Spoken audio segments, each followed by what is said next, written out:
So imagine you're texting a girl you just met or connected with on social media or dating app. And after a few, texts, maybe a page or two, she texts you, I'm feeling needy and I just want someone to hold me down and cover my mouth and blank me until I cry. So in a few messages, the conversation goes from like the message I'm showing on the screen above, which is pretty innocuous, almost too long text from the guy, you know, nothing sexual at all, into her describing and wanting what you're going to do to her sexually. So I'm going to teach you how to go from one thing to another in this particular video. I'm Paul, behavioral and mental performance expert, and today we're going to cover everything about the conversation. Okay, so we're going to talk about desire building conversations. Now, if you've been paying a little bit of attention to my channel, not everybody does, that's okay. I did a couple of videos already on text game for 2025. The reason I did that is because, text game is constantly changing. Here's, my friend Ryan Stone, okay, he's got a channel, go check him out. Had a nice tweet the other day. He's talked about adaptability and how in 2025 the ability to adapt is like the new home run success skill, because we're in a time now where things change so rapidly due to technology and the way that government's running things, the way that business runs, society, economic cycles. We're just in a constantly changing environment. Things change so much faster now in 2025, like than they did 25 years ago, 50 years ago. And so if you're not willing to adapt and change with the conditions and the environment, you're going to get left behind. And that's in business, that's in success, in your investments, right? And that's also in the dating market. Things are way different now in 2025 than they were even 2 or 3 years ago. They were 5 or 10 years ago. And if you're still using game, particularly with texting, because texting is utilizing technology to communicate versus being face to face, we have an ingrained ability to communicate face to face. Some people have suppressed that by being on screens for too long. Okay. But we have a natural innate ability as human animals who've evolved for a couple 100,000 years now to be able to communicate as social animals with each other face to face. But we remove some of that innate evolved mechanism when we get over a screen, when we put technology between us, which means that our ability to communicate now is very much subject to change based on what's happening in the technological environment in that world. And if you're not willing to update your game accordingly and adjust accordingly, you're just going to get left behind. And so the ways that you guys close to get on dates, the way that you guys handle your dating apps, the way that you guys might text somebody, there's a lot of similar things, but it's the maybe it's 70, 80, maybe it's 80% the same, right? But like it's that little 15 to 20% that's different that'll screw you up and make you so you don't get the results that you want. So you're not doing as well as you would have liked. And so we're gonna unpack that. And it's funny because Paul Bauer, Come On Man podcast on Rule Zero once was like, joking around. He's like, yeah, you're going to do your text game videos where you tell us how we're all wrong.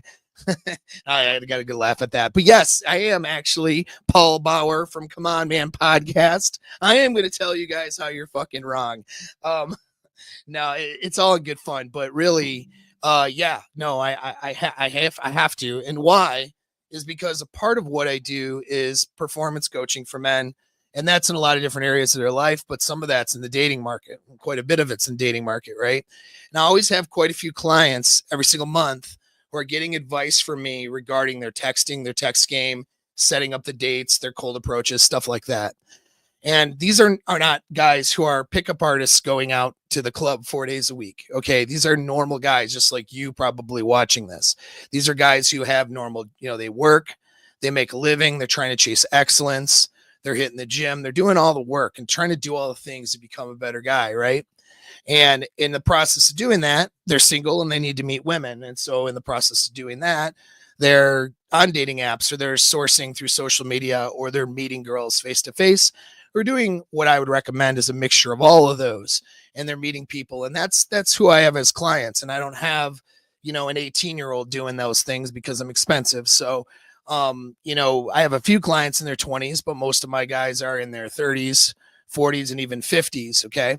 And so they're out there in the dating market, and these guys are killing it eventually if they follow my advice.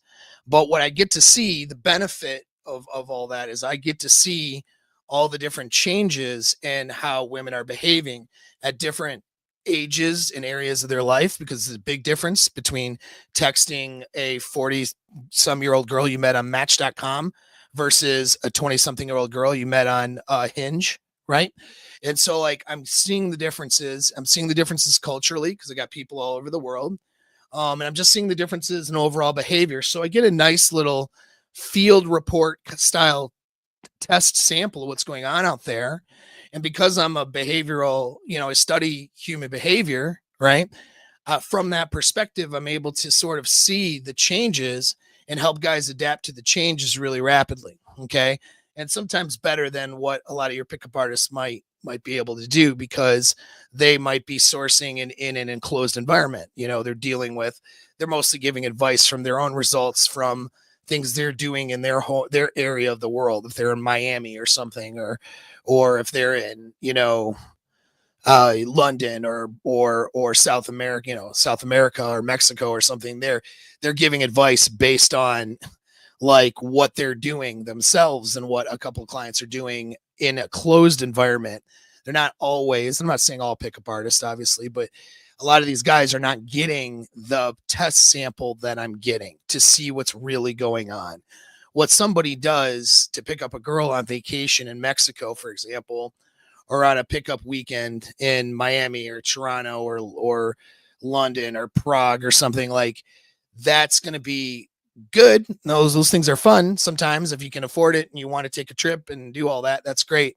But a lot of those skills are not going to translate directly over to when they get back home and they're back into their normal routine. Okay. And so you don't get a test sample of what's going on in your hometown over in, if you're in New York or Chicago or Tennessee or somewhere, right? Middle America, Detroit or Cincinnati, and now you're trying to text girls while you're running your day and normal stuff. Those are two different things, two different animals. And so I'm going to give you some principles and some things are going to help you with that. Now, this is part of a series. So I had the kind of introduction to it and I had openers. So after this, you can go back and watch those. All right. Now from there, I should have made this announcement earlier before all the early clicking off people clicked off. But at 3:00, I'm going to do open coaching. Okay. So in order to get access to that, you have to be able to get on my school community. All right. Now I have that link in the description of the video. All right. Let me get into. I'm going to put the link in the chat as well. Finding it right now. But yeah, so you sign up for school, get into my community. It's free. Okay. And from there, today only, I'm going to have a free coaching over there. Occasionally I do these for the guys who are in my community. So if you go and sign up today after this video at 3 p.m. EST, right? You guys can, if you're in the community, you'll get the link dropped there to do some coaching this afternoon, whatever your issue is. And it doesn't have to be dating related. I got a lot of people who are dealing with mindset and performance related issues. I'm going to say hi to Corey there. This guy's a client from a few years ago. What's up, man? Hopefully you're doing well. We're due for a conversation though, because I know you reached out to my team not too long ago. Anyway, but yeah, so you guys can get on that and bring your field reports, bring your stuff. We can go over some things. We'll be doing that call for a few hours. And so I'll try to get to everybody's questions. So it's not something I do all the time, but I'm trying it out. I had just a kind of thought the other day, random thought, you know what, this might be cool to do. We'll give it a shot. And so you got to sign up for that link though. You got to get into my school community. And if you are, and pay attention to that. And at 3:00, I'll drop the link and we'll do a coach call. Okay. So consider this a webinar before the coach call. All right. So let's get into now the body of texting. All right. So you have your intro, your opener. From there, you're now going to have this conversation. This conversation might last, a few texts. It might last a whole bunch of texts. It might start and stop over the period of a few days, few weeks, even sometimes. But the goal is you're trying to get her on the date, right? You're trying to get this person on a date. So that's the idea, right? You're not building a text relationship. You're getting her or to the date. Texting, as I mentioned, I keep hammering it, is not for logistics only, not for 2025, because, and you can go back to the past videos because I'm not going to go down the rabbit hole with another 20-minute explanation. But there's a lot of misconceptions about texting, and you guys are going to fail. You guys are going to leave a lot of potentially good dates on the table. Okay, if you're not following my advice, to be honest, right? So this whole idea of I'm going to build no rapport with a girl and just sort of logistics only get her to go up for a drink, and if she doesn't go for a drink, then she didn't have genuine desire enough. Okay, like this is autistic way of thinking. It's not considering the social connection you need to make with a girl. She's got tons and tons and tons of options. You are nobody to her until you get face to face with her. And that means that initially texting, it doesn't matter like how you look. It doesn't matter what stuff you have in your picture, whether it's a Lamborghini or a Toyota. Okay. It doesn't, no, those things don't matter. She has no connection to you yet. She's got to get that connection and to go to bridge the gap from initial contact to making to a date. You have to make a connection in between, and that's going to take some finesse over text. Doesn't mean that you're going to get a text relationship for 3 months. It just means that you're going to have to finesse this conversation a bit to build up some certain things. This is the most important part of the communication until you get on the date. All right. The opener is actually really easy, and it almost doesn't matter what you do as long as you grab her attention. The close should go seamless. Now, there's some nuances about closing today because girls are especially flaky. Okay. And their attention spans are shorter than they were pre-COVID, for example. So the next video I'm going to do is on closing, and I'll talk about those nuances. However, closing is pretty easy too. All right. So the big thing, what makes your money, so to speak, is this conversation that happens in the middle. All right. You could do a subpar opener, but the conversation you have covers that for that opener. It doesn't matter. The opener only has to meet a minimal standard, which is to get her to respond to you eventually. Okay. Just enough curiosity for a response. That's all the opener needs to accomplish. It doesn't need to win her over. It doesn't need to make her fall in love with you. All right. The close just needs to get her on the date. It's super easy. Now, if you go to close with no rapport happening in the middle, no desire, no attraction building at all in the middle, you're going to get a lot of closes that don't work. You're going to get a lot of getting ghosted. You're going to get a lot of flakes. You're going to get a lot of girls to just not meet up with you, right? So the close only fails when your body of your conversation fails. When you don't have a desire building conversation over a period of texts, that's when your close fails.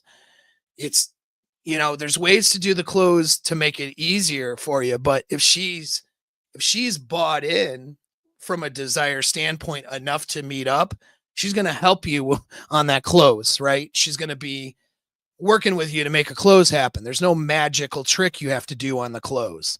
Everyone gets nervous on the close. Sometimes they're more nervous to close than they are to open up a girl. Now over text, most guys aren't nervous, but in person, guys will be nervous to approach, nervous to open. But some guys are more nervous to close. In fact, a lot of you guys listening right now are more nervous to you can talk to girls, but you can't close it. Get the phone number, get the meetup, those sorts of things. The close is actually easy. I'm going to make that close easy for you next live I do, okay? But that close is only easy when this desire building conversation goes well. Okay, so let's get into that presentation. For God's sakes, 15 minutes into this. All right. So this is a real field report here, whatever. Okay, so, I'm not sharing I'll share the whole thing at the end, but this is part of the conversation. Like the second text sent was, this, I love it. My dog was an anomaly. It's kind of a narrative. Okay. A lot of guys and dating coaches would say, "Oh my gosh, this is bad. It's too long. You're too invested or whatever for a second text." I'll show you why that's wrong information when I show the whole thing, and then you guys will understand. But yeah, it's kind of innocuous texting here. It's just a little narrative, a conversation. So how do you go from this and building this imagery here from this first text to this, where she's basically sexting you? She's expressing her sexual wants and needs, and then that launches into some sexual conversation prior to a meetup. Like how do you go from here to here? And that's so when I'm going to talk about desire building conversations, you don't need to get sexual in those. You just need to get the date. But I thought it would be fun to show you guys how to heat a conversation up to and to escalate it a little bit, because that is something that a lot of guys struggle with. So this is about desire building conversations. You guys are going to learn how to build some desire here today. Now, question for you. Do you think it's reasonable for a girl to get sexual with a guy that she has no rapport with at all? All right. Ask yourself, throw the answer in the chat. Do you think it's reasonable for a girl just to get, she has no rapport built, doesn't know a guy, he drops in her DMs or he's in social media. This guy's going to immediately send over a sexual comment. Do you think she's going to get sexual with him? Do you think that that's reasonable that she would just do that? That's question number one. All right. How about question number two? Do you think a girl is going to get sexual with a guy that if the guy has no ability to spark attraction in her at all? Not from his pictures, not from his profile, not from his conversation. There's no sparking of attraction, nothing really happening that he is doing to spark it. Nothing, he can't really spark that attraction. Do you think she's just going to get sexual with that guy now? We can just get into some sexual banter now, start talking about whatever. Let me go check the chat. What do you got? Oh, hi, Glenn. Glenn Lawrence, everybody. Salute to you, my bro. Okay. Anyway, no one had said anything to say in the chat. That's okay. You don't have to say anything.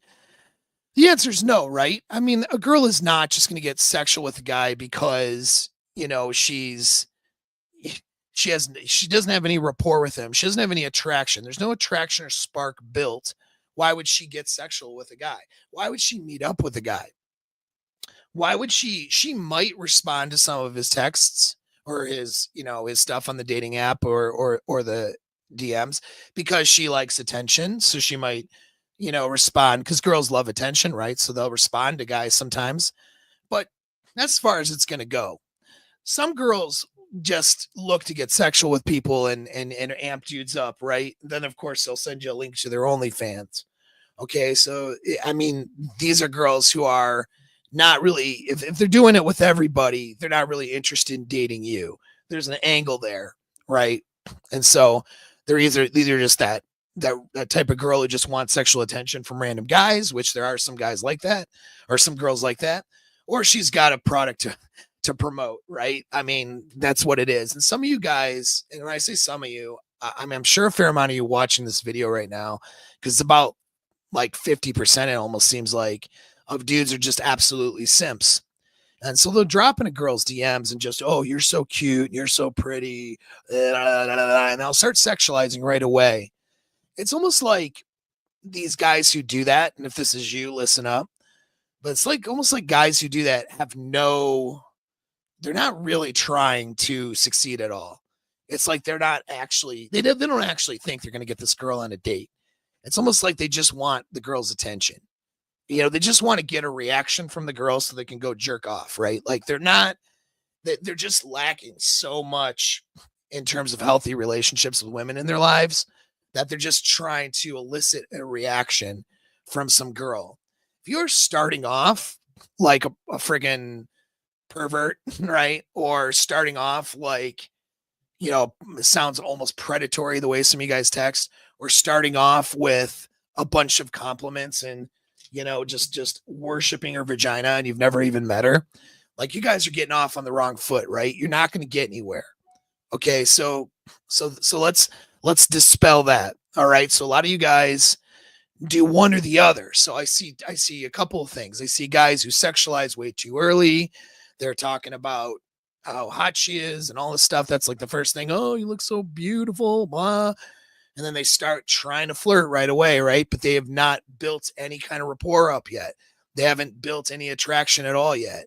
And so the girl is just turned off by the guy, right? Or I see the opposite, where a guy is trying to play it too safe. You know what I mean? And so, like, you don't want to play it too safe, but you don't want to come off like a creep either. So let's review how the flow is going to go. All right. So we have our opener, which I covered previous video. Today we're going to cover the rest. The opener creates curiosity. Curiosity is a precursor to investment. You got to get her invested in a conversation with you. If she's not invested in a conversation with you, why would she be invested to then meet up with you on a date? Doesn't make much sense, does it? If you can't get the small compliance and small investment in the beginning, then you're not going to get a bigger investment of a meetup later. Okay, so that stands to reason, right? So when she builds into a conversation and she becomes more rewarded from the conversation, enjoying the conversation, wanting to respond to you, wanting to hear from you, that's an investment. If you can't get there quickly, you're not going to end up on a date with her. Okay. And you have to excuse my throat today.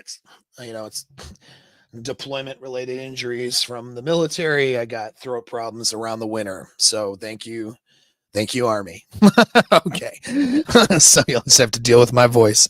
So from the investment, in that curiosity is that precursor to the investment. What happens is she gets in her head. She starts getting into the imagination, thinking about, well, I wonder what he would be like. I wonder what this date's going to be like. Is he going to be a creep? Is he going to be cool? He seems pretty cool. I don't know. He's kind of funny. Well, let me look through his pictures again. Like all of this sort of, tension she has going on. That's happening in the fantasy part of her brain or the imagination part of her brain. So if you can get her into that portion of her brain during this conversation, then a close is going to be very easy. If she's imagining and thinking about maybe what it would be like to be on a date with you and, kind of sort of wondering and hoping that this could be something, then if she's in that part of her imagination area of her brain, then you're going to close no problem. She's going to be invested enough to meet up with you. That's easy now. If you can't get her to a point where she's thinking about meeting up with you at all, and it's not even like something that is occurred to her, and if it does occur to her, she's like, I'd rather not think about that, or yeah, I'm not ready to do that with him yet, or any of that stuff. Of course, you're not going to get the meetup, right? It's not going to work. So this is the formula. If you follow this formula, you understand this formula, you're going to close girls. You're going to get dates. You're going to have no problems. Okay. No matter who is teaching pickup out there, they are following this format, whether they know it or not. Okay. If it's successful and if it works, if it doesn't work, it doesn't work. But this is the formula. And now next week, we'll get into the closing portion of this formula and then the confirm and date part and how I run that, because there's a way to do it, which will make it seamless and reduce your flake rate. Right.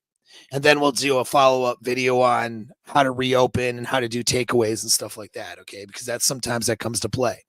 But today we're just going to talk about the buildup in this conversation, curiosity, investment, and fantasy. okay, which is going to lead you to a seamless close. I should mention, by the way, if you guys got any questions, ask them. Ask them in the chat. Okay, I'm happy to answer them. And then we'll have our Q&A face-to-face over Zoom, and the link will be in my community. And if you want access to that, you got to be a member of my community, which is free. So make sure you sign that's up for that, okay? So now let's go into moving horizontally with rapport building topics. Okay, so this is easy. This is more of a sales thing. In fact, this model I stole the first half from sales training, right? Now, many of you guys in sales have heard of Ford, family, occupation, recreation, dreams, as it means to build rapport with a client. Building rapport with girls is a little different than a client. So there's also added to it geography and travel, interests, fantasy, which, I'll get into what that is, and anything implying togetherness. Okay. So family or occupation conversations or recreation conversations or dreams conversations, those are pretty self-explanatory, right? And so geography or travel is also self-explanatory, but that includes not just where you'd like to go, but like, where are you from? Where do you like to hang out? What's your favorite restaurant? What's your favorite place, right? Do you like to go, liking to go on hikes would be more of a recreation, but where do you like to hike? You see what I mean? So anything involving a location, if you are in the dating market, you realize that locations of things come up a lot for some reason. It just does, right? It's part of the rapport building. Does this person go to the same places I go? Do they exist in the same places that I exist in? Would they want to exist in the same space that I am existing in? Like, it's a natural human tendency. We talk about geography, okay? Like, where are you from? Interests. So that could be pets or dogs or hobbies, which there's a carryover crossover with recreation, but not always the same, right? Like, if somebody is really into her pet or her dog, or she's really into animals, it's not the same as recreation, which might be, I like rock climbing, for example, right? Then we got fantasy. Fantasy isn't just sexual fantasy, guys. It could be anything in the imagination. A lot of sense of humor and banter and dumb memes and stuff like that. That's in the fantasy part of the brain. That's the fantasy is also where humor exists. Anything that's funny or humorous, you're thinking of it in your imagination when the words are being said, or the meme is being sent, or the imagery is being sent over. And so it exists in that category. Okay, building up, ideas off into the future, any kind of future planning, projecting, that sort of thing. That's all in the fantasy. And sometimes fantasy combines, like, oh, you're going to school. What's your dream job? When you're once school's done. So yeah, that's a good question. Hey, what's your dream job once school's done? That is a combination, really, of occupation plus fantasy. What's going to happen off in the future, right? Anything togetherness is where there's implied you and her framework, and that could be like, well, where are we going next? Or, those kinds of things, right? And so this is your horizontal topics, meaning these are all the different things you can pivot to and talk about. Now, you got to keep in mind in this conversation, because what happened is a lot of you guys will have your go-to thing. A very common thing just socially, for example, is like occupation. Oh, what do you do for a living, right? It's pretty, like, this is in the West now, in the United States. I know, like, in Japan and in Asia, different places, they'll actually ask about family a lot. They'll ask about family first before occupation a lot of times. A lot of rural places in the United States ask about family and recreation, and they avoid the occupation because you're in small town. A lot of jobs that people have in small towns are not necessarily bragging about those jobs. You know what I mean? So, not to say they shouldn't. I mean, they certainly could brag about those jobs. I think it'd be really cool if you're a farmer or a hardware store person, or a guy who builds decks for a living. I think that's cool as shit, and you should brag about it. But there's a lot of that, going out somewhere in small town America, a lot of people don't feel like they want to brag about it, or they are worried the other person they're talking to isn't necessarily going to want to talk about occupation. So they tend to shy away from it. In bigger cities, though, you'll notice occupation is something that people talk about a lot. It doesn't really matter. Okay. What matters, because these are just surface level topics. We're going to want to get deeper anyway. But I mention all this because some of you guys have your go-to topic, like, oh, what do you do for a living? Or what do you do for work? That might be just a common thing you ask. And one particular girl might not be interested in talking about that at all. And so she's going to be giving you cold responses, right? Whereas another person might really be interested in talking about that. And then she's going to give you more detailed responses. Now you're going to ask really good questions to draw and make really good statements to draw out conversation, but she should be able to tell if it's a lame conversation for her or not. If it's a lame conversation, it's not really invoking any kind of enthusiasm or emotion or excitement, you're going to want to pivot to another topic. And so you can look at these topics horizontally. Where can I'm talking about occupation right now, and she's really not that responsive. Well, I'm going to switch to dreams. What would you like to be doing instead? Or where would you like to go for vacation? It sounds like whatever, I mean, just, these are things that you would ask, and on a first date too, right? Like pivoting to a topic. When you find a girl's topic that invokes an interest, she'll start to light up. And especially if you ask no to draw out her motivation, she'll start to light up a little bit. And if it's over text, she's going to show more enthusiasm in her responses. And so that's kind of what you're looking for as you travel along the journey of a conversation with getting to know somebody. If you stick to a topic that she has no interest in whatsoever, and you're not building any kind of value in that conversation, what's a dead conversation now? When you get to closing, you didn't build any desire. If you didn't go into any kind of emotional responses or motivational responses to create any kind of emotion whatsoever during this conversation, you're on a dull topic that's just boring to her. You're not building any value during the conversation. Like you're just literally just blabbing along to try to get her to respond over text. And she's maybe responding because she's polite and because she's bored and because she likes attention. And she's also probably responding to 5 different guys that day while she's on her phone. If that's how it's going, you're not going to get to the close, right? Like in order to close on a girl and get her off of this platform and into a face-to-face, meeting with you so you can actually build something real, you have to actually inspire her a little bit. Okay. So pivoting from topic to topic, that's how you're going to do it. But it gets a little bit more in depth than that. But here's some examples. So some about interests, like an opener might be, all work and no, like from a photo or something, like maybe she looks really kind of serious in a photo. You might say, or maybe, it could be in the beginning of a conversation too, where says, oh, I've just been really busy lately with work, right? All work and no play. You look very serious, or you could say you seem very serious if it wasn't an opener. She could respond, I can be not into games, these are all taken from real conversations, by the way. You can respond with, well, good. Who wants drama, right? Her, exactly. You could then say, well, now that I know what you don't like, what are your favorite things to do when you aren't so serious?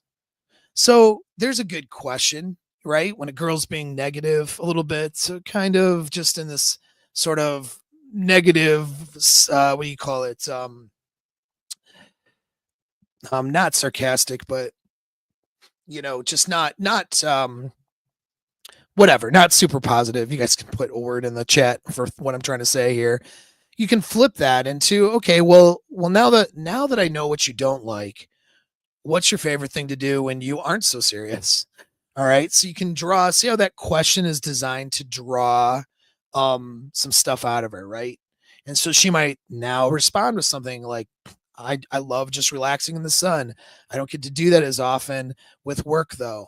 And so you could parlay this into a better conversation about where she likes to go, maybe beaches, summer, stuff, whatever, you know what I mean? Send her a picture, Send her a meme, send her a picture of some place that you want to go that you haven't gone yet, or send her a picture of yourself somewhere that's like really cool. You mean like this, right?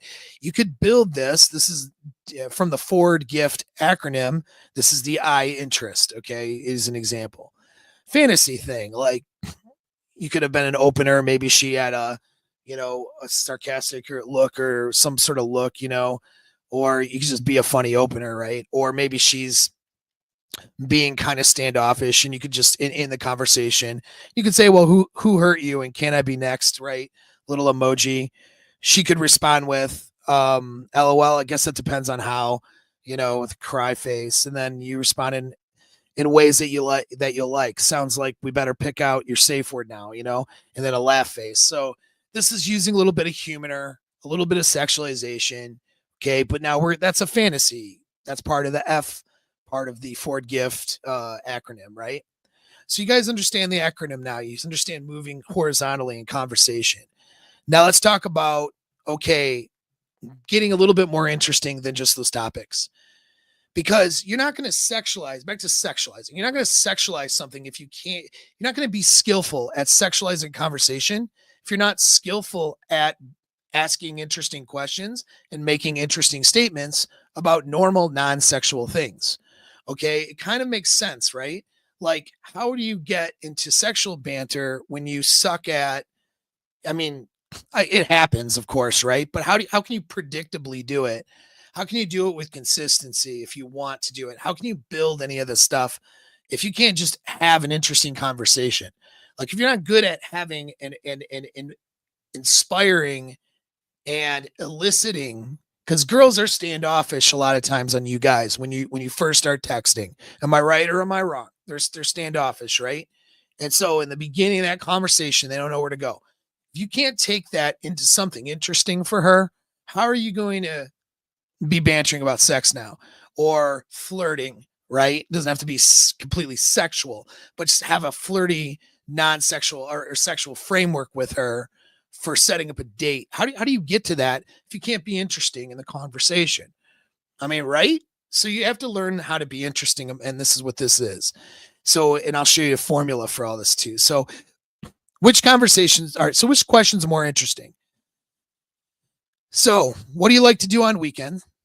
Okay, there's one conversation, common one a guy might ask. Or how about this? Let's pretend you're going to spend a weekend with a guy named Paul, and you think Paul is pretty hot in such a way that you imagine yourself with him in ways you wouldn't tell your father. Now describe the perfect weekend. Okay, you could which one is going to elicit more of a response, more of a, which one's a little bit more creative, which one's a little bit more interesting? What do you like to do on the weekend? Or let's pretend you're going to spend the weekend with a guy named, insert your name, and you think this dude is pretty hot in such a way you imagine yourself with him in ways that you wouldn't tell your father. Now describe your perfect weekend with him. Right? If you text that over, that's a little different, isn't it? That's a little bit more interesting. Now she might fuck with you or test you or, whatever and reply. Okay. But that's a little bit more of an interesting kind of a builder. Now, if that's your opener, of course, you might get a zero response. But if you're in a conversation with her and you pivot to that as a lead in to eliciting a response for her, and notice that I'm telling her to describe a perfect weekend. I'm not even asking a question. In this case, that's a technique, right? So how about this? Which is more interesting? What kind of dog is it? Or how about presumptive? Corgi mix, cute. What do you like the most about him? Number one is what everybody says, right? And you get a one-word answer. Number two is a presumptive. Maybe it's not a corgi mix. That's okay. So a technique is to give the wrong answer to get her to correct you. Oftentimes when you give a wrong answer, the natural part of the brain is to want to correct the other person. Any of you guys who have been on the internet for any length of time know that this is true. I certainly know it because anytime I use hyperbole in a YouTube video, I get somebody in the comment section who doesn't understand how hyperbole works, wanting to tell, well, actually, and then give me a fact correction. Right? And so we know if you've been around on this earth for any length of time, people will more likely respond to correct something than they will to confirm something, oftentimes, or to their enthusiasm to correct something, because people like to be right, okay, is oftentimes higher than their enthusiasm of having to think of some sort of answer or response to you. You see? So, like, this is why things like, you seem like the type of girl that sort of, and then you do this on the weekend or whatever, or it seems like you like this kind of stuff. If you're right, she might confirm it, and then she wants to expand on it depending on how you ask that question or how you make your statement, which would be, there's ways to do that. Or if you're wrong, she's going to respond. She's going to be more enthusiastic about responding to correct you, which is okay. If you do it in the right way, it actually builds rapport and it builds more investment. When she's correcting your wrong statement, now assuming you're not just arguing with her over Trump or something, right? You're having a conversation and she corrects the statement and then you expand on that from there, and she's talking more, she's investing more. So this is a way to elicit more. Now, let me tell you, all this stuff is in Sexpionage, which you don't have access to right now. I ran Sexpionage last year. My mastermind and elite coaching clients have access to Sexpionage. People who bought it last year have access to Sexpionage. You don't have it yet. I say yet because in February, I haven't decided which week yet, but soon I'm going to drop another launch for Sexpionage 2.0. You guys can buy into that course. I have new material for it to add to the already existing material.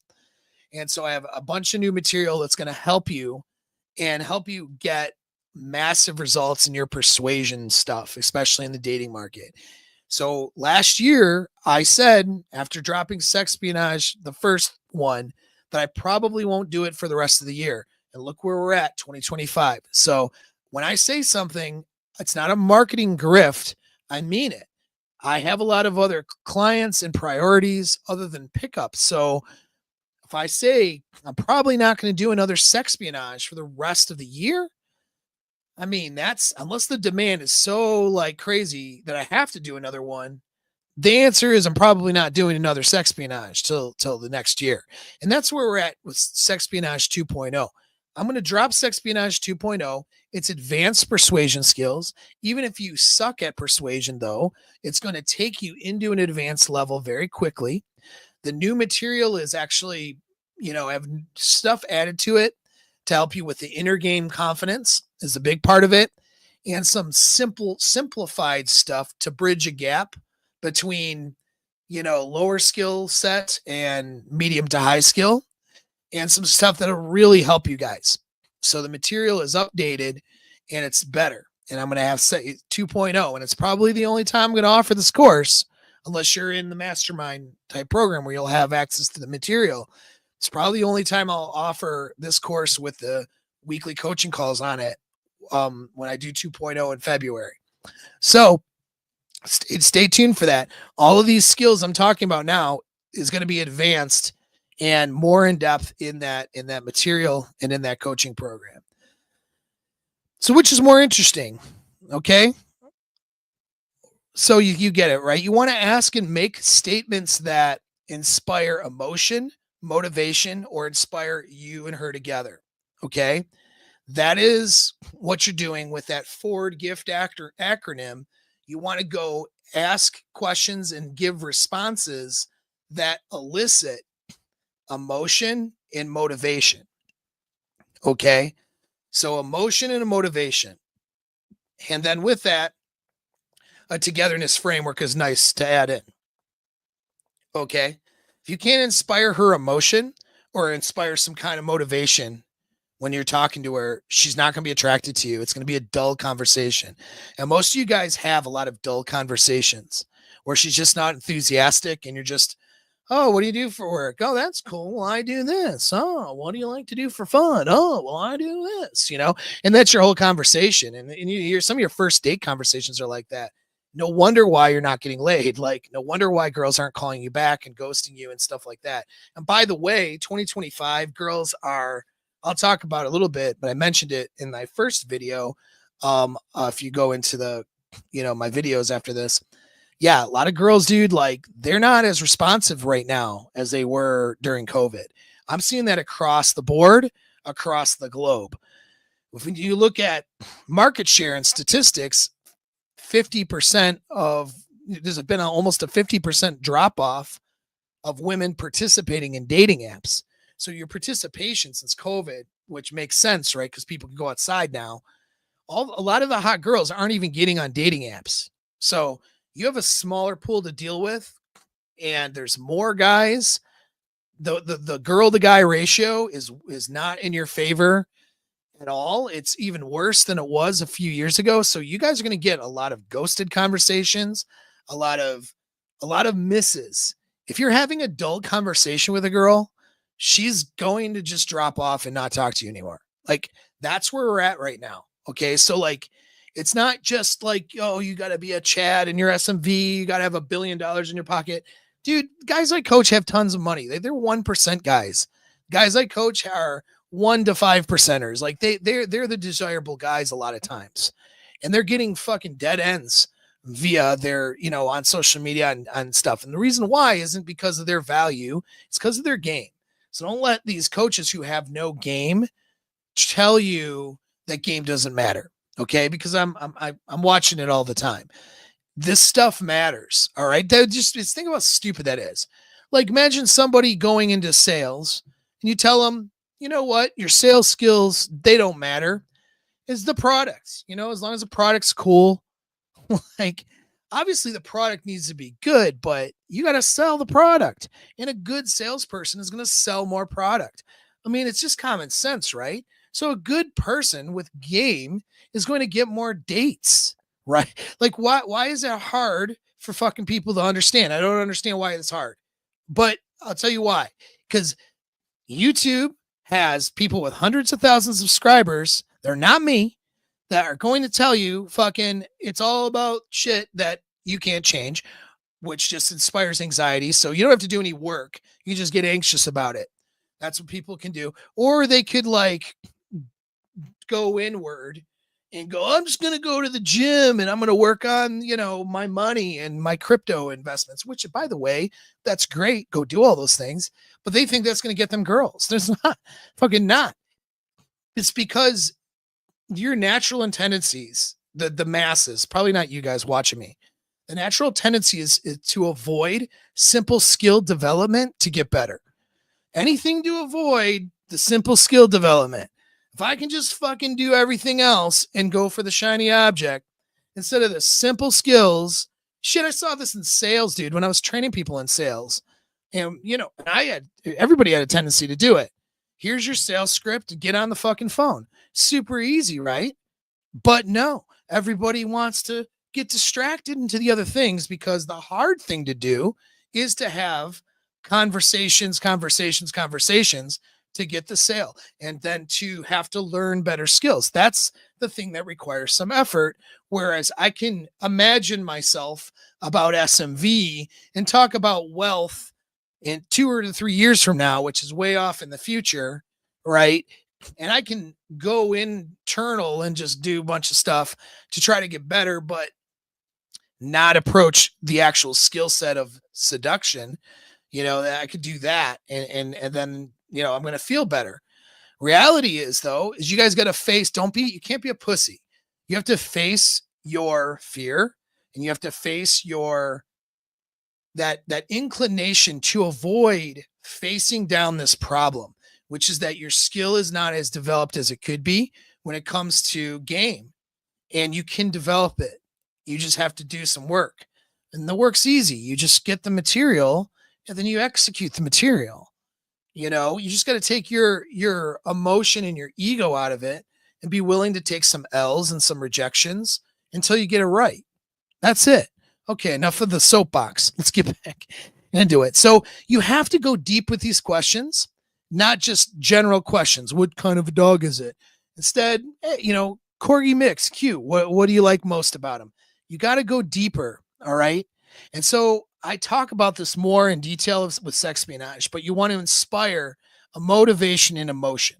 All right. And then the other part of that is, if you can, you want to expose part of a private and secret life. So we all have a life. We have our public life, which you don't feel uncomfortable presenting. It's what you present to everybody. But then you have some stuff that's part of your private life that you don't just share with strangers, right? You should be able to be talking and eliciting information about her private life, at the very least in initial conversations, be it texting or first date. If she's not willing to talk about things that are more part of her private life, like where she likes to go or what her hobbies are, what her quirks are, or some goofy things about her sense of humor or whatever, past dating experiences, those types of things, family. Like, if she's not getting into her private life with you, there's no rapport whatsoever. Talking about surface things that she could talk about with any fucking stranger. She could talk about in front of a group of people at her workplace without any fears whatsoever. The public stuff, part of her public life, those are not things that are going to get her invested. Okay. She'll talk about anything. If you're dealing with information that she'll talk about with anybody, there's no investment there built with that information, sharing it with you. But if you can get her to share the private stuff, which isn't hard, it's just asking good questions and eliciting responses by sharing things about yourself, now you're making a connection. What is a connection? A connection is learning about somebody's deeper self, right?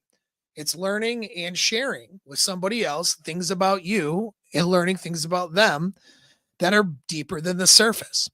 And so your goal is to, at the very least, get into some of those private things that she doesn't just tell anybody, but she would tell, her friend or someone she feels comfortable with, or someone she's going to have sex with, right?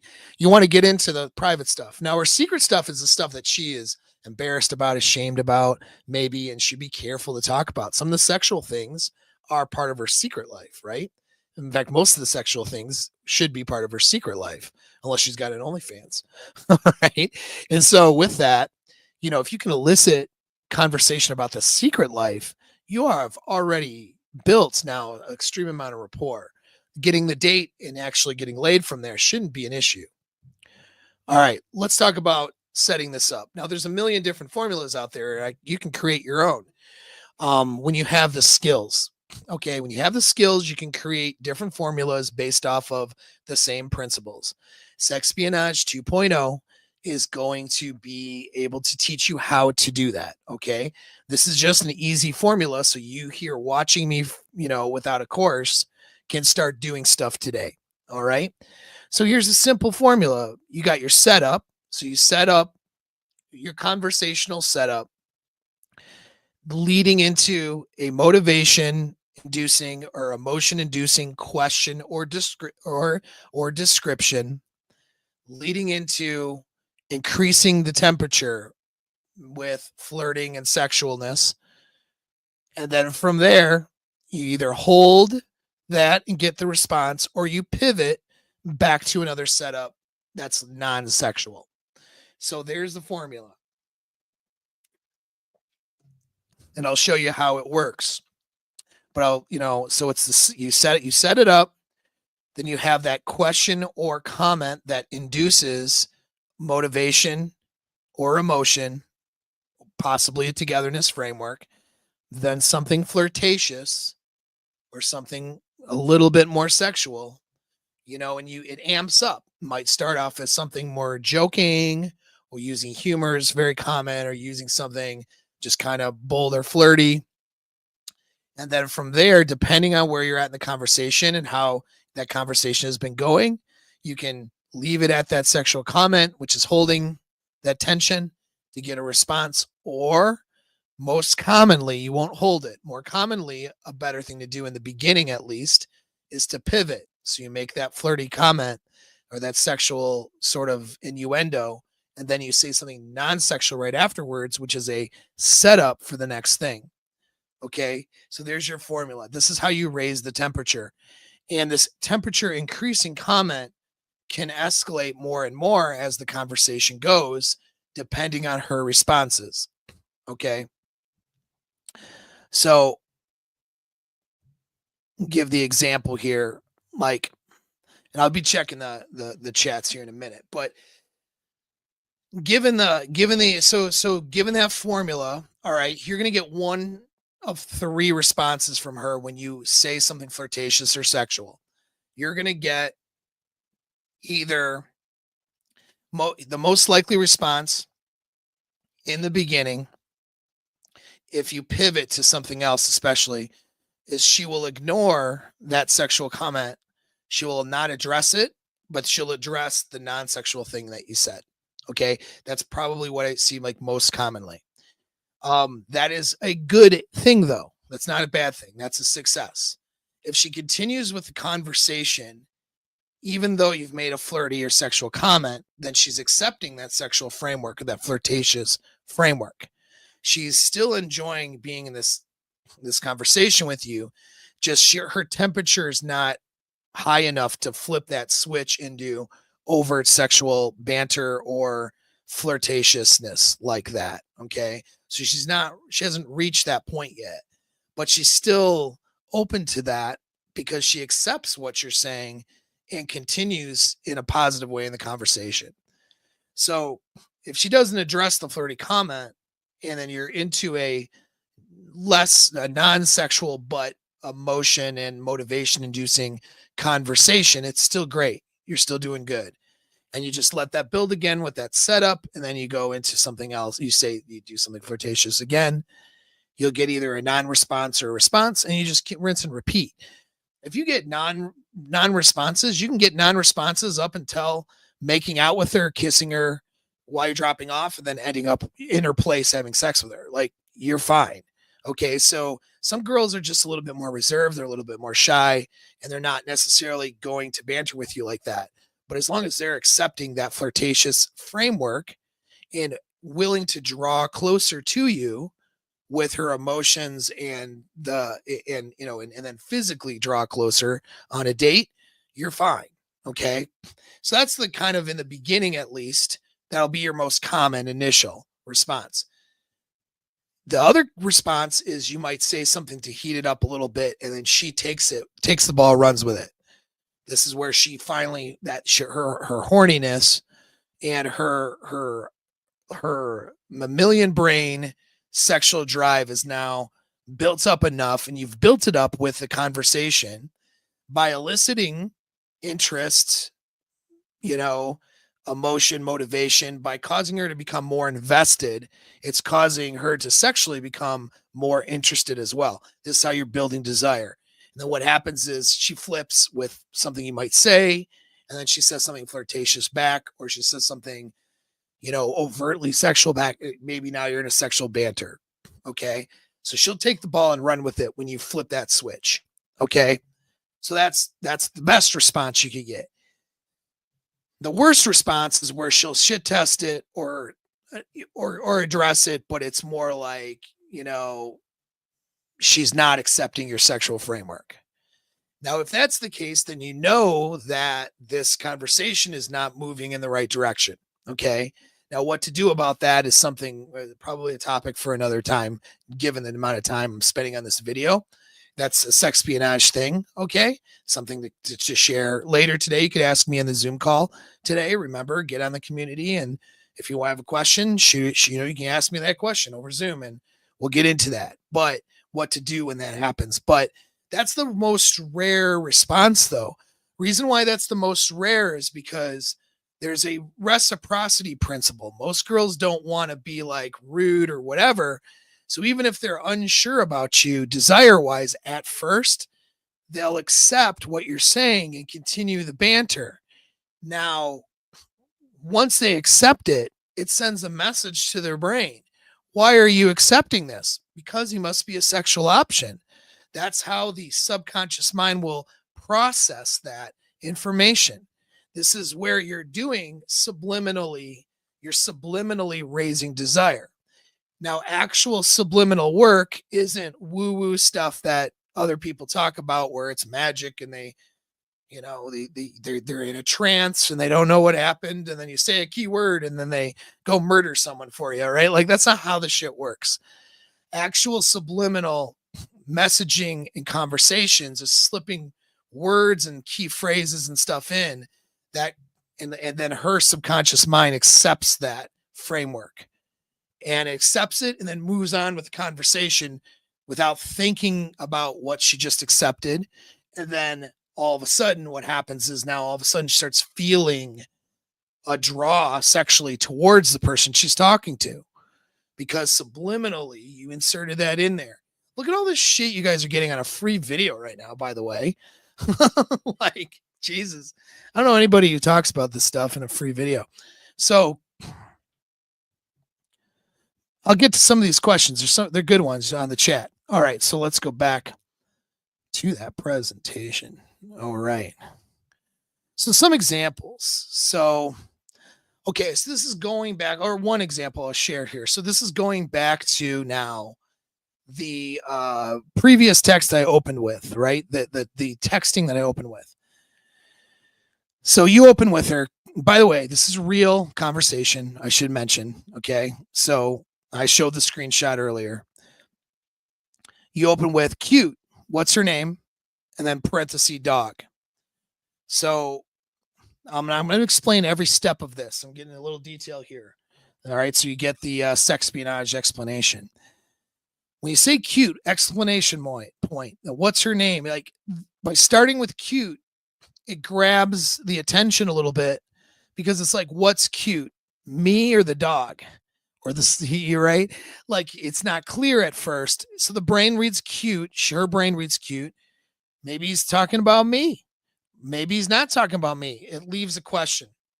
It's a small thing, very small thing, but every detail of this stuff adds up to seduction. Okay, you have to understand. What's her name? Could be about anybody. And then dog, parenthesis. So the way that sentence is structured, it builds into, maybe you can see just from that simple sentence, how it builds a little curiosity versus, hey, what's your dog's name? You're breaking the pattern of normal conversation, right? It's normal conversation would be, hey, what's your dog's name? Cute. What's her name? Dog. In parentheses. It's not how people talk. What that does is it's an immediate pattern interrupt from the initial opener that causes her to have to now pay more attention. When you pattern interrupt or do something that is unique in conversation with somebody, it just has to be different. And what it does is it causes them to interrupt what their normal habitual way of processing a conversation is to think about, like, what is he saying? It causes a little bit of a pause in their mind. This is attention grabbing. Okay. So just so you, and again, I'm going to explain every step so you know what I'm doing here, why this worked. She responds, Mags, she's my best friend. Okay. Then she double texts, your dog, you are. Dog is cute too. Your dog is cute too. Smiley face emoji thingy, right?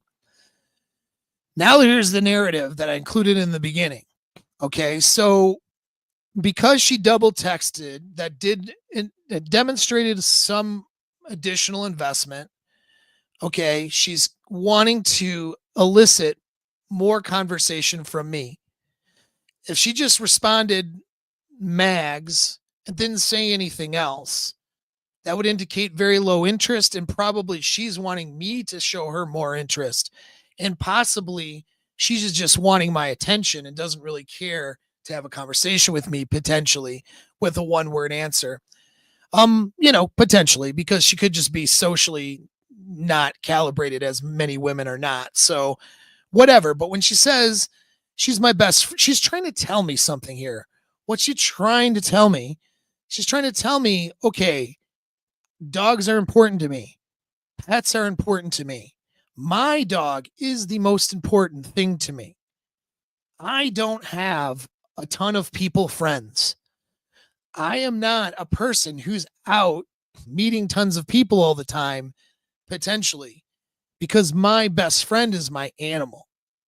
And I like animals so much. I see a common thing between you and I, which is that you have an animal too. And your dog is cute too, because there's a dog picture in the dating app, right? So there's a lot. This double text response is telling you a lot. You guys just don't see it. You don't see what a girl's telling you because you're not a behavioral expert, which is fine. But you can learn a lot about behavior and what I call tactical empathy. Okay, to really be able to see what is this person telling me. One sentence, two sentences, you can get a lot of information about a girl in just two sentences, and that directs you where to go. So the response then is to go into a narrative. Now, this is not the only way to do this, of course, but I like this one because it just happened to work out this way, but it illustrates something because a lot of you guys are too afraid to text like a narrative. You don't have the balls or courage, and you're afraid to over text, which I can understand that too. But calibrate it appropriately. If she had answered Mags or her name's Mags or whatever and didn't say anything else, or had a lower interest response, maybe a narrative isn't the best way. She's eliciting, wants more response from me, wants more conversation based on her double text and the nature of the double text. So this allows me to go into a narrative. What's nice about narratives, and you can use this on your face-to-face meetings, first dates as well, is that a narrative will paint a good picture in a girl's head. Girls don't want to have to carry conversations. When you're just asking a lot of questions, which requires her to have lengthy responses, you're also asking her to carry the conversation. She's going to be doing all the talking. A lot of girls, when their investment is not there yet, because she's on a texting app, she's texting you and she's never met you before. So her investment isn't there yet to want to carry this conversation. To build it to a point where she is, invested in the conversation and giving you lengthy answers and wanting to learn more from you. Obviously, that's the direction you want to go. But early in the conversation, she's not there yet.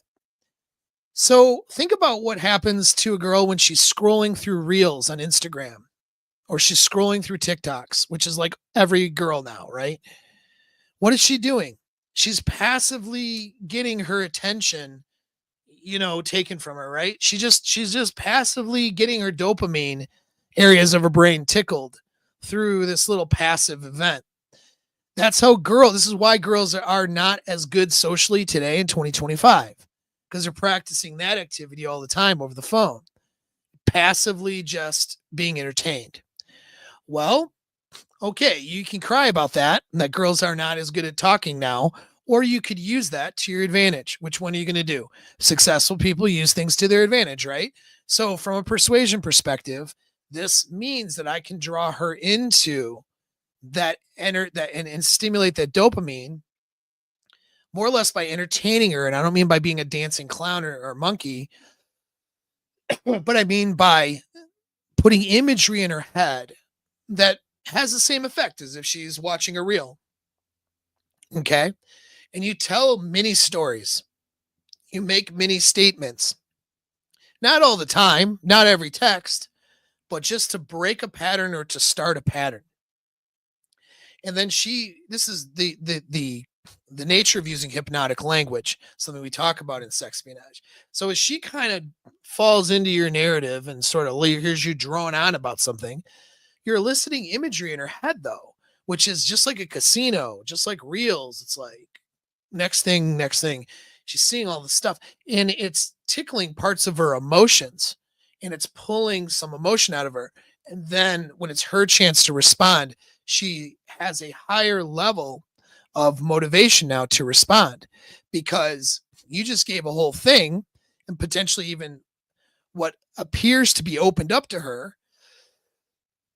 And that within that opening up, she's now like, oh, like shit, I should probably reciprocate with something, not just be like, whatever, thanks, And so there's a natural reciprocity. Even girls who are asleep, so to speak, socially, still pick up on. So doing a good narrative is or a description, okay, is also good. And you need to get good at that. You can't just be asking questions all the time and not having any conversation. Some of you guys think that that's what you need to do. It's not really true.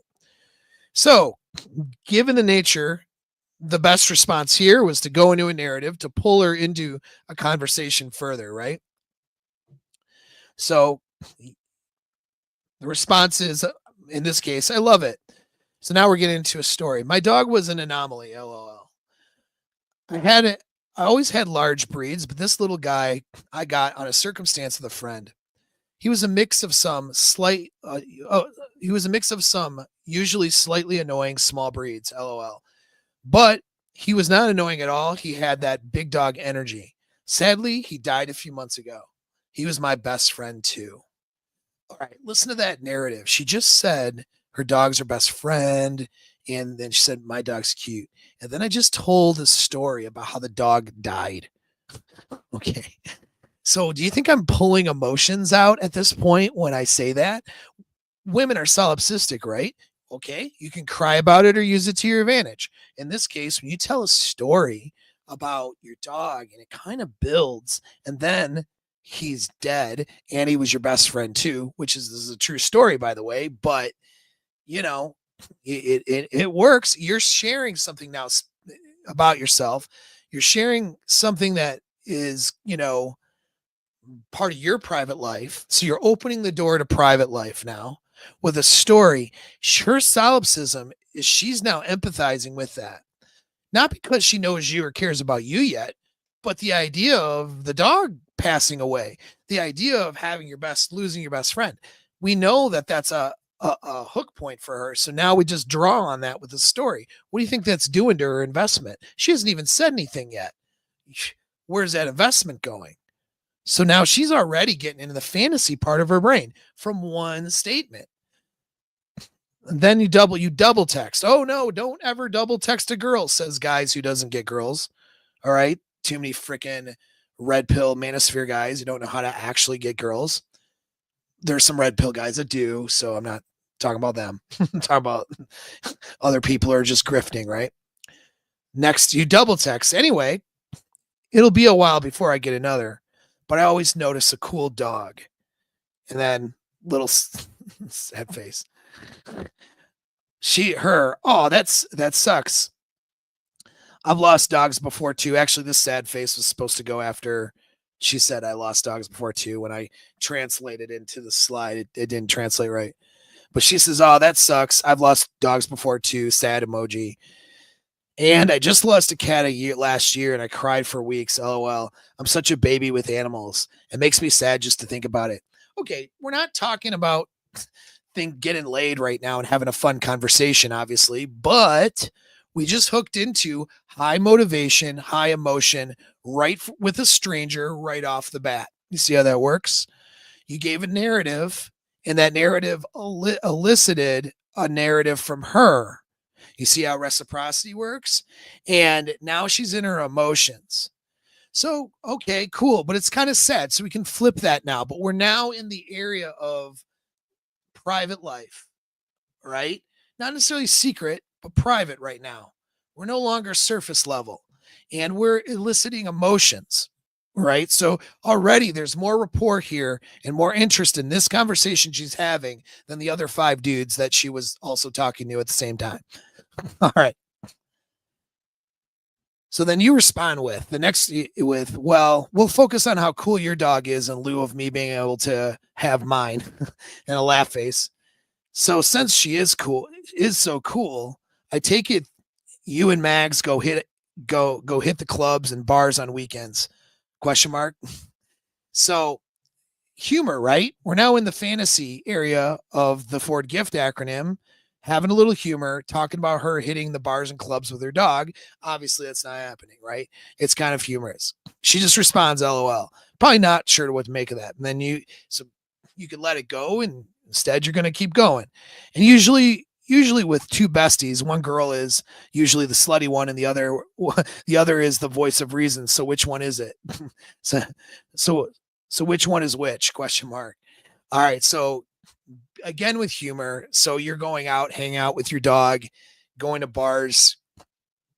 Usually with girls, there's one girl who's the slutty one girl who's the voice of reason, right? So who's the slut here, the dog or her, right? Like, okay, right? So far, we're moving in a direction. Now, do you see how it was humor, but what happened? We followed a formula, right? There was a setup, okay, kind of a long setup, but there was a setup. The setup was you guys hitting the clubs. Then the next setup, in the club in the bar with your dog. Humorous, but it's a setup. Then move into something that takes the temperature up, somebody being slutty, okay? It's humorous, it's not really super seductive, but we're getting into the area of now secret sexual stuff, right? And so it's comedy. She responds with, we're going to see her, hey, don't talk about Mags that way. She's laughing. She doesn't challenge the sexual thing really, but she's making a joke about it. And she says, don't talk about Mags. She's not talking about herself. So the implication here is that she can be slutty, or at least for you. She may not be slutty at all, but a girl wants to be slutty with the guy that she wants to have sex with, right? So you're already putting it in that framework. She doesn't even know it. See how that works? And then you're like, your answer tells me everything, LOL. And if she knows it or not, she's going to realize, okay, maybe I was just talking about myself and being like, so she challenges, shit tests, LOL, you don't know me. And then she's like, I'm actually not a bar club type girl. Okay, so remember the idea about saying something wrong to elicit a correction? That technique was used here, okay? So she said something, assuming that she's going to bars and clubs in a humorous way. She's probably not that type of girl based on the photos she provides in her, whether it's her Instagram or Facebook, if you're getting her from social media. In this case, this was a dating app. So you based on her dating app photos, you can tell she's not like that person.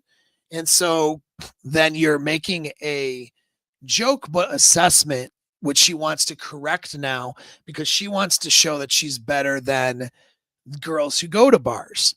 So now you're causing her to qualify to you. Do you guys see how this shit's connecting together? To me, this is just natural conversation where you're just getting the results you want. But do you see it? Maybe you're seeing some things that you haven't seen before. I don't know. Hopefully. All right. So when she says she's not that type of girl, right? Okay, she's qualifying to you. This is good. Green flag, wink face. And then the next response is with a voice memo. All right.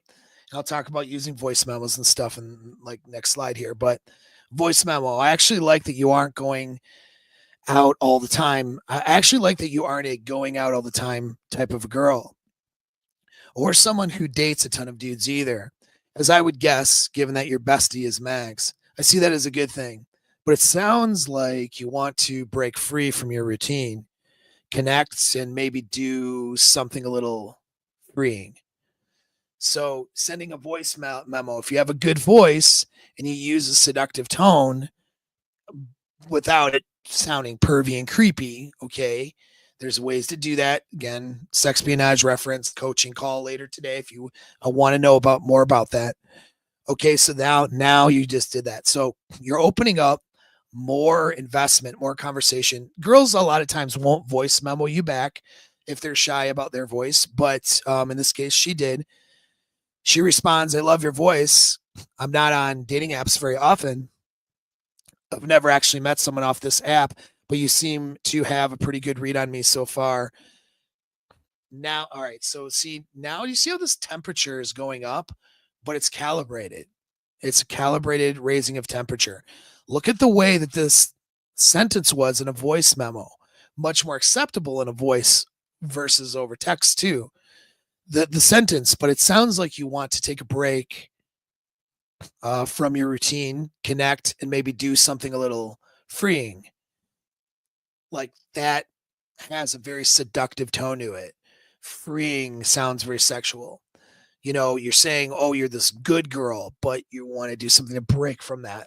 That's why we're talking right now, right? Like there's a lot of implied, indirect seduction happening here. Hopefully you can see it. If you have questions, Zoom call at 3, right? So now you respond because she says, I love your voice. Now we're building now. Now she's complimenting your voice. You see how now we're sexually escalating, but it hasn't gone into like full perv mode yet. Some of you guys are jumping into full perv mode, or you're afraid to escalate at all because you don't know what to do in the middle. You see how this is building? Okay.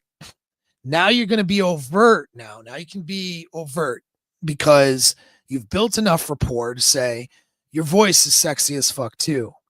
When you say your voice is as sexy as fuck too, when she said, I love your voice, the implication is that she thinks you're sexy. When you say, oh, your voice is sexy as fuck too, the implication is that she thinks you're sexy. Even though she didn't say that, you're putting that in her brain. You see how subliminal messaging works in real life? And then you say, imagine what mine could do for you. And then a little smirk face. Now don't hold back. Tell me how you are feeling right now. So now you've gotten compliance, you've gotten escalation, you've gotten a sexual framework, a seductive framework. You've crossed into something a bit more overt, saying things like sexy and I love your voice and their voice memos. Tell me how you feel right now. And you're telling her to be not to hold back. You've opened stuff up about her, private life. And then you've opened up a sexual framework. What does she do? You've opened the door. She just walks right through that door. I'm feeling needy and I just want someone to hold me down and cover my mouth and F me until I cry. And then double text, and then that face. Now you've just opened it up sexually. You see how that works over text? Now, how this ended up resulting was a bunch of sexual banter, meet up, sex. That's how it went. We can have more examples and we can cover more stuff in sexpionage. We can talk about more things on the coaching call. All right. Now, some final tips here. No, you do not have to sexualize every conversation or even at all. I covered that today because it's an area guys struggle with. But this shit here is easy. All right. Like how to text a girl in this format. I don't mind giving for free on YouTube.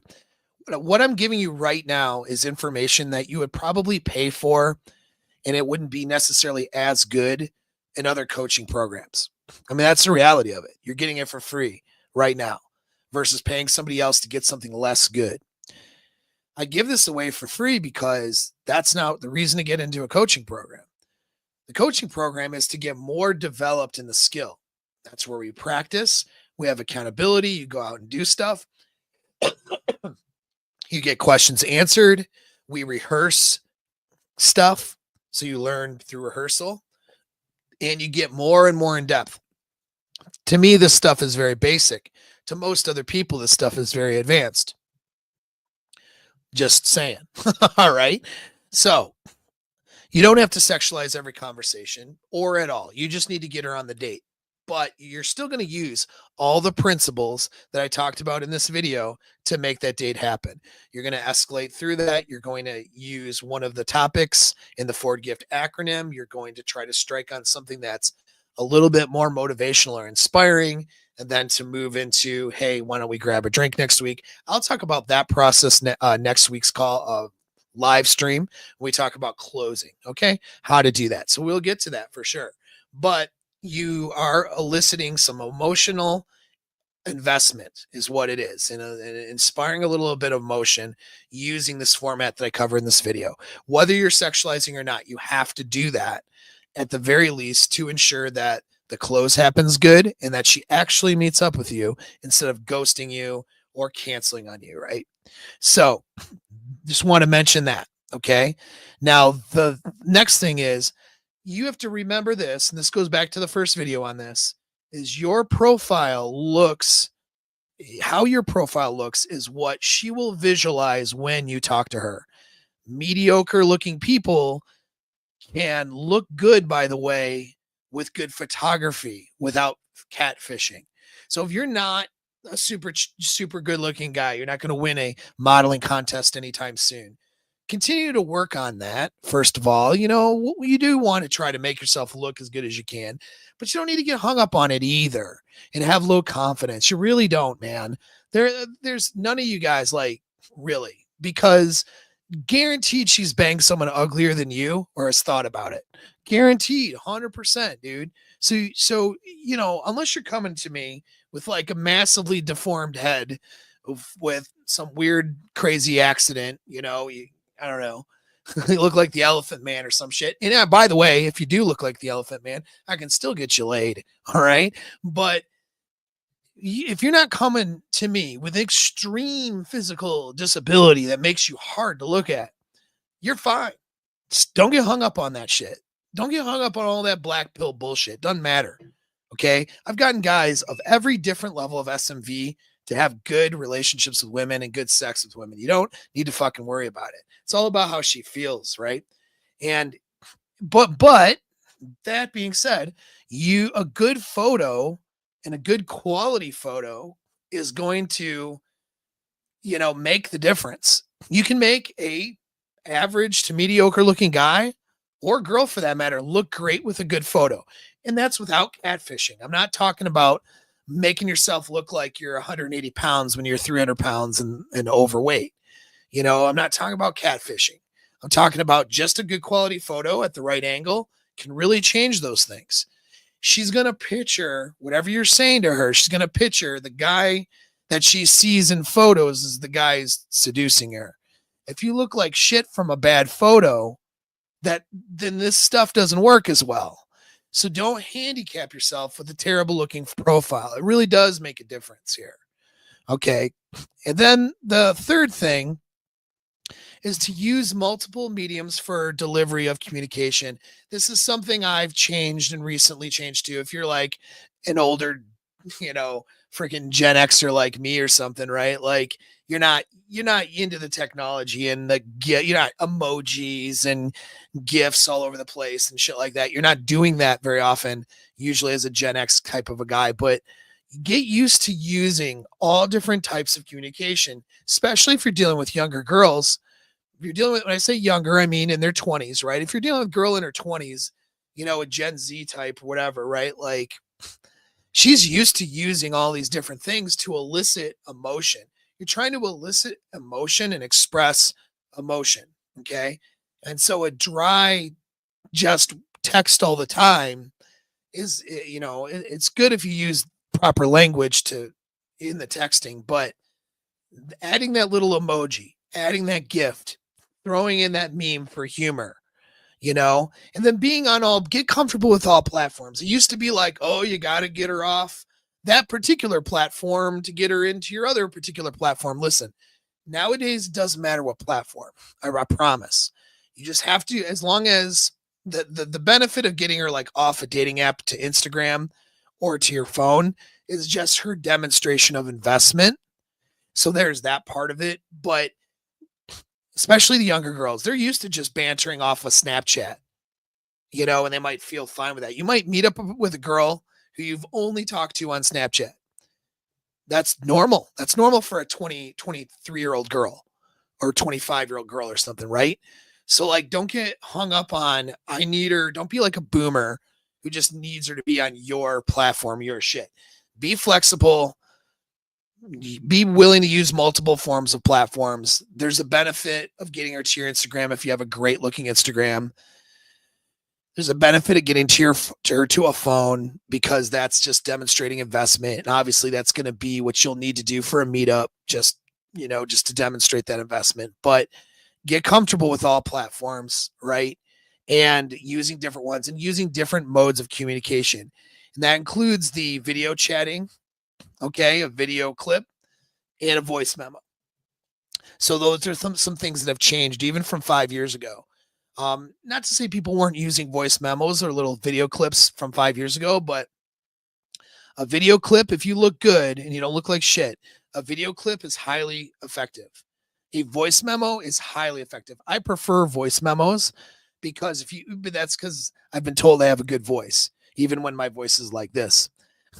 So, use the things you have to your advantage. Stack the deck in your favor.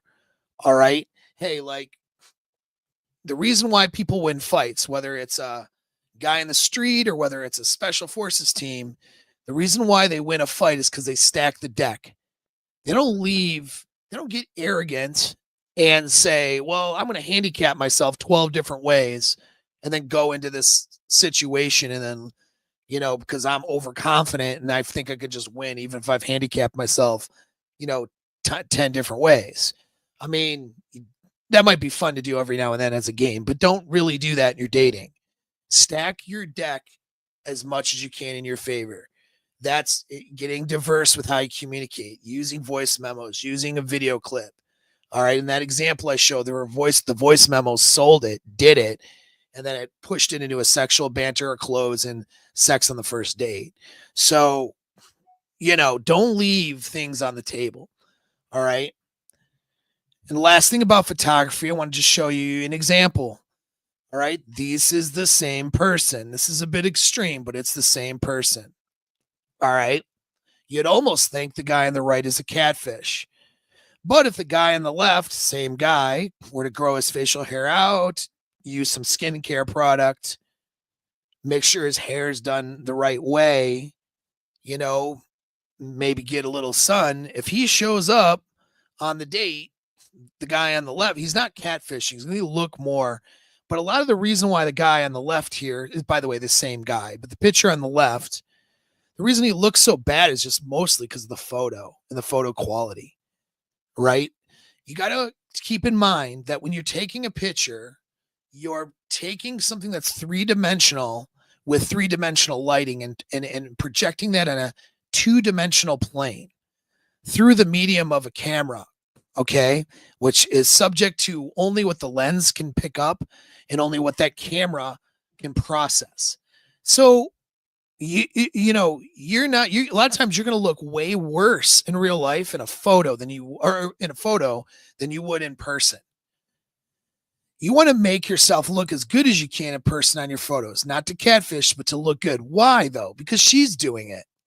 And we're dealing with a simulation. When we're dealing with online dating, let's not get it twisted. This is a simulation of real life. It's not real life. Real life happens when you meet on the date. And everything resets, by the way, when you meet on the date. Once she sees you in person and you start dealing with her, it doesn't matter what the fuck you guys talked about over text as much. You're starting wherever you're starting at in that first meetup. And then whatever, that's almost a complete reset. I mean, it's not really, because you could build some fantasy up, but it's damn near a complete reset. So you need to get her on the date. That's the thing. You don't want to catfish her, but this almost looks like a catfish. It's really not, though, because this guy, the picture on the left guy, can show up looking like the picture on the right guy. What's the difference? Facial expression, the lighting. Okay, so the photo lighting is better. The physique is the same. You can see from the shoulders here, the physique is the same. He grew out facial hair, which looks better, makes his jaw look more squared off.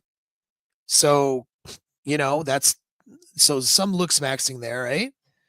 It looks like he did some skincare and stuff. But it's just his expression. Like, he didn't change. This could have been literally 1 week of a difference. Photo number 1 could have been taken a week prior to photo number 2. Clear the skin up a little bit. Well, maybe not a week. Maybe let's say 2 weeks, because the skin is a little bit not clear here. All right. But most of this is just the photo. So hopefully that illustrates the difference here for you guys, like how that photo matters, dude. You know what I mean? You really need to have a good presentation, and it needs to be better today than 2010, 2015. Back then, you could have taken a couple of selfies, the bathroom mirror selfie with the shirt off. Don't do that shit today now. All right. Have professional photos done. If not, or at the very least, a good iPhone and a friend to take the photos for you. Now, I'm not going to get all into profile. I talked about that in the first video. Go watch that. Sexpionage expands on it, but you have to do that. Okay. So now let's go through some questions. And if you have supers, I should have mentioned that before. Send it. Oh, one more thing to mention too. Again, we're going to continue this, but as a conversation for those of you who want it, on a Zoom call later today. So at 3 o'clock, in an hour and a half, I'm getting on Zoom. And what I'm going to do before then is I'm going to go through school and I'm going to accept all of the new members who decide to show up to my community. Then after I accept you to the community, link is right now in the chat. Link is also in the video description. And I'm going to post the link to the Zoom call. Then all my mastermind guys, my elite guys, a lot of those guys are pretty skilled in game, as well as anybody new. Okay. You guys got access to that call, and we're doing a nice big call today. All right. We're going to talk about anything you want to talk about. Mental performance, non-game related, marriage issues. I do a lot of marriage issues and relationship. I do more relationship and marriage and that kind of stuff than I do pickup. But we're doing pickup today. So, and obviously because I'm a behavioral expert, I'm pretty skilled at that too. And I can give you a lot of insight. And it's for free today for you. So take advantage of it. All right. And you're welcome. You're welcome, Gabriel.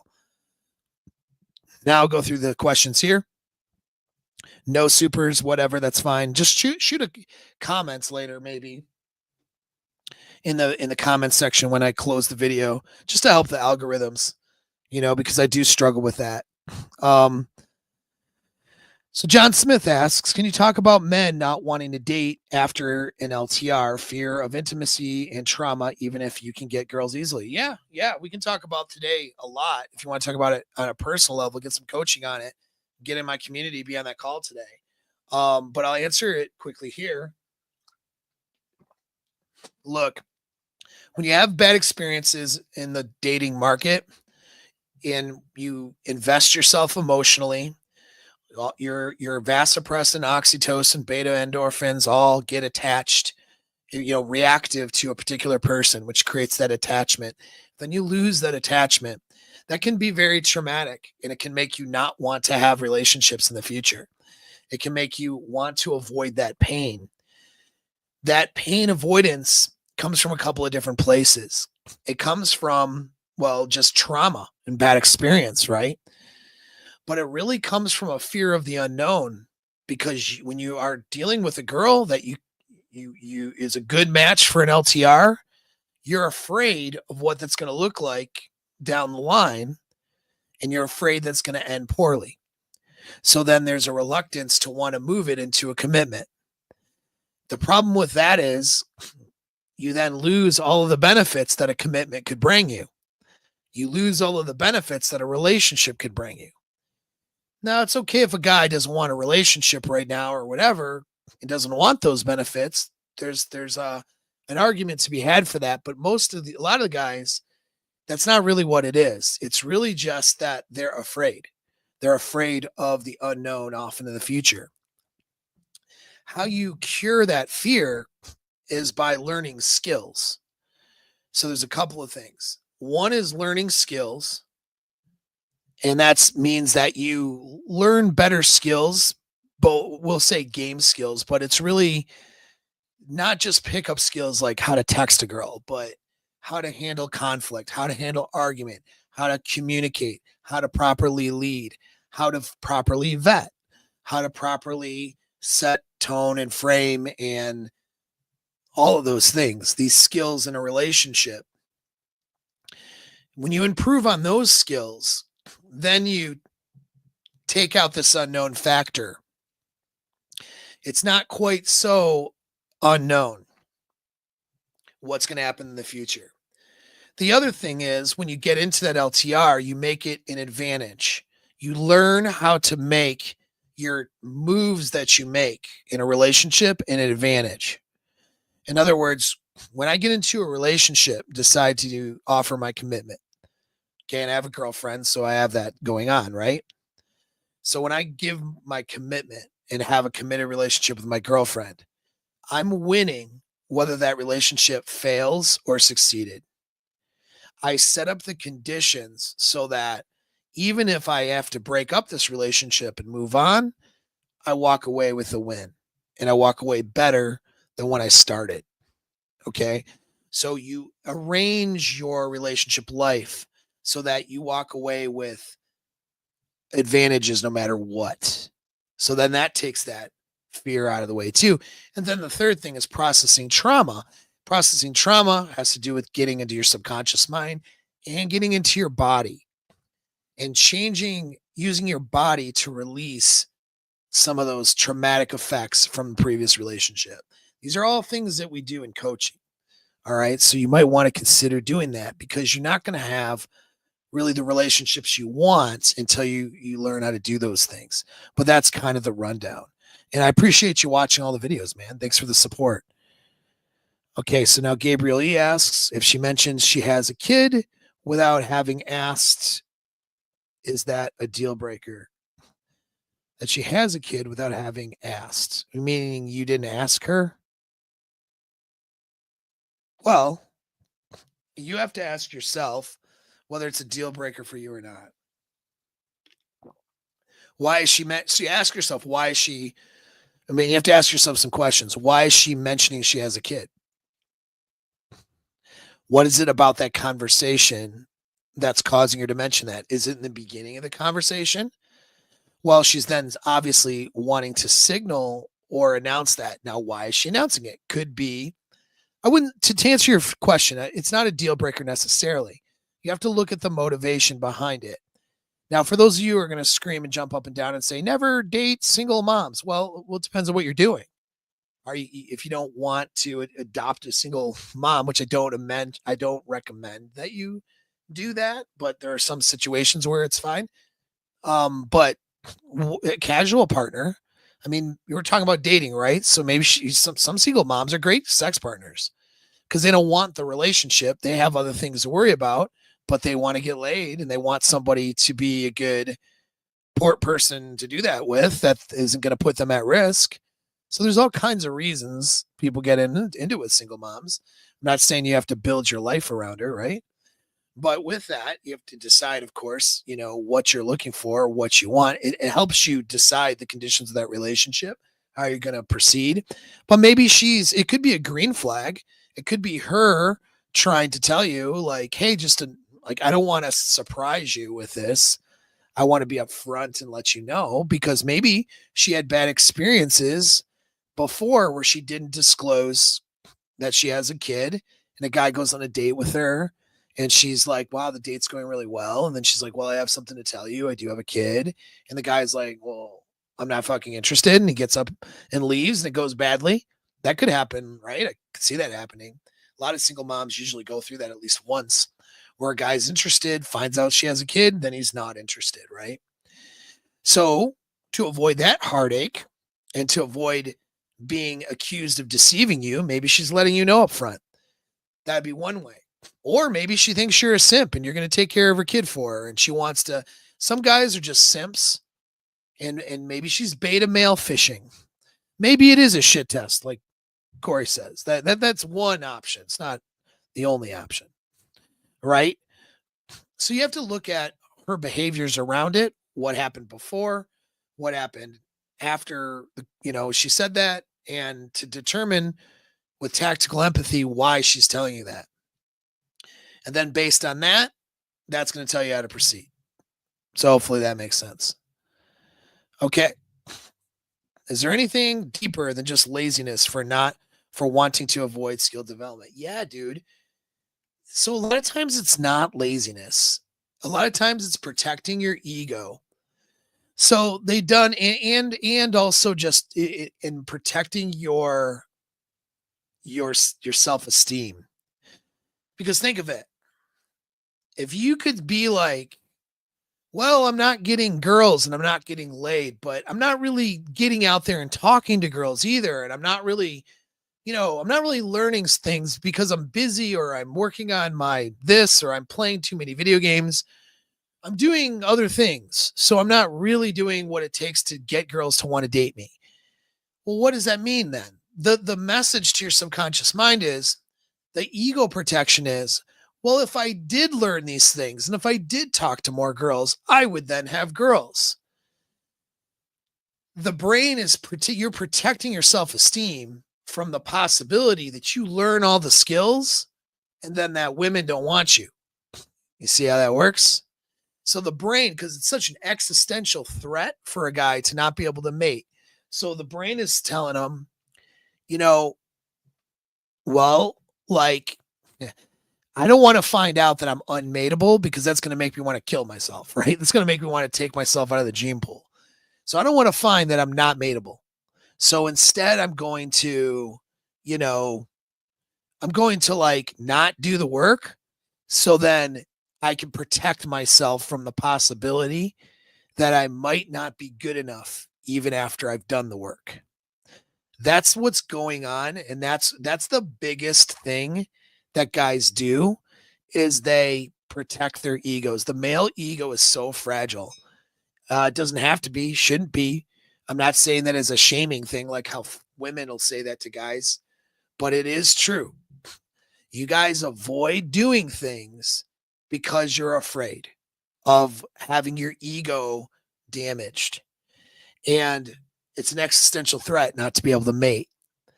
Now, I have in Sexpionage very detailed how to get over that and to have massive confidence.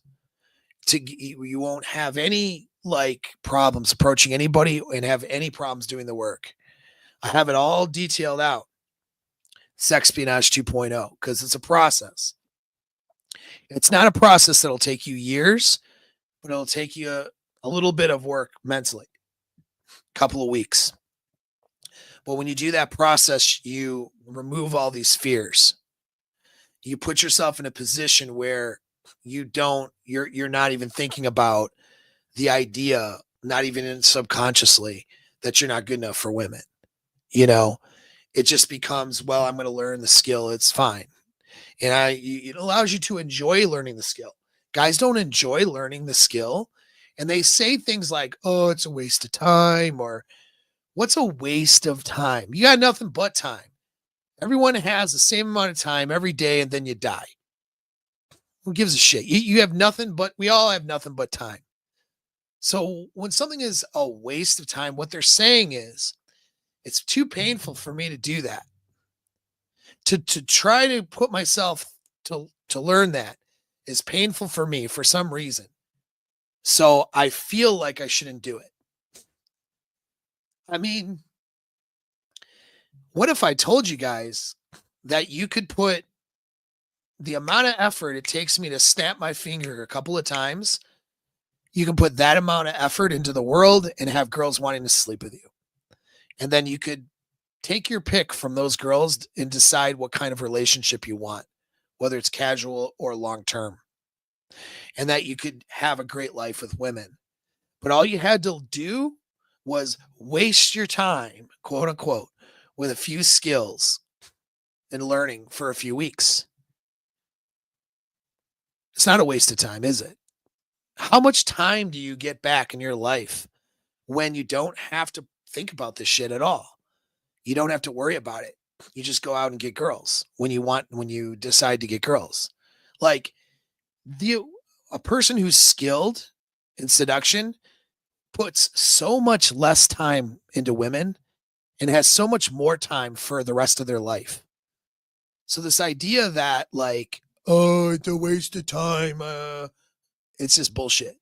It's ego protection. So that's the biggest reason. That's a great question, man. I appreciate you asking it. That's the biggest reason. It's why guys don't get better at sex, why guys are lousy lays, and then women don't want to stay married to them. They don't, why women cheat on them. They're not good in the bedroom. They're not good lovers. They're not good providers. They're not good partners. Why? Because they don't want to put the effort in. Where's this massive amount of laziness coming from? It's not because they're lazy, because some guys will put a lot of effort into the wrong things. Some guys are so stressed out because they're putting in tons of effort and they're burnt out, but they're not putting the effort in the areas that they're worried about violating their self-esteem or ego. And so they're working 5 times as hard for -5 results instead of doing less, but going after the things that the self-esteem says that's uncomfortable, but doing less and getting 10 to 100x more results. They're doing 5 times more things to get -5. All right. So that's it. How could you go about improving cold approaching? Yeah, easy answer. Just go out and talk to people that are strangers that you don't know and that you have no interest in whatsoever.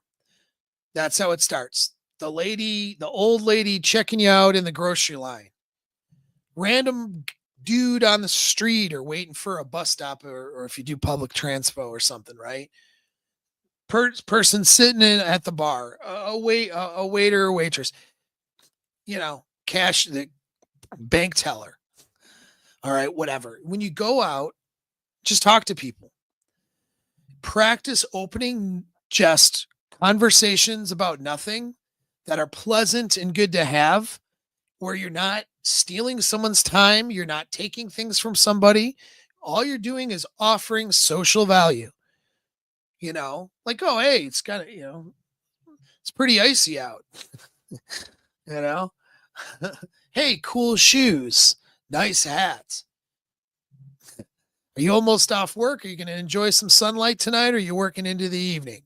To the lady at the gas station, right? Just opening normal shit, just opening. Hey, how's your day going? Doesn't even have to be complicated. Get used to just having conversations with strangers. You're going to train your brain into a feedback loop of I can talk to people, offer value, just social value with not trying to take anything in return. People respond positively. You're going to get, maybe 5 out of 100 people, a 0.5% or less that might respond negatively. Most everyone else is going to respond pretty good. And once you build that in, there's nothing to be afraid of now.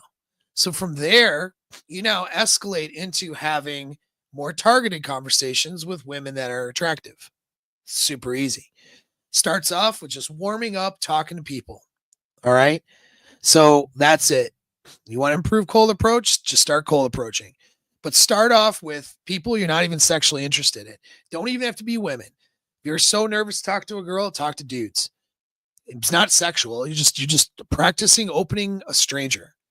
Start small and then build. Okay. And then it's easy. All right. You guys know what to do. I'll see you at 3:00 for those of you who show up. Take care.